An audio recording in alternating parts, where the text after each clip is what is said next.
સૌ પ્રથમ તો આપના માધ્યમથી તમામ નગરજનોને આજે 79માં સ્વાતંત્ર્ય દિવસની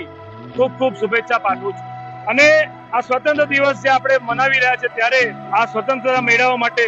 જે લોકોએ નામી અનામી જે ત્યાગ કુરબાની બલિદાન આપ્યા, શહીદ થયા, મહાત્મા ગાંધી હોય, સરદાર વલ્લભભાઈ પટેલ હોય, પંડિત જવાહરલાલ નહેરુ હોય, વીર ભગતસિંહ હોય, સુખદેવ રાજગુરુ હોય, મૌલાના આઝાદ હોય, આવા નામી અનામી તમામ નેતાઓએ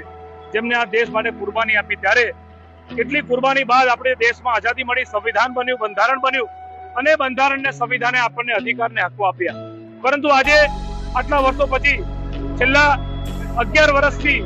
દેશમાં જે સત્તામાં છે એ લોકો જે દેશ ચલાવી રહ્યા છે ત્યારે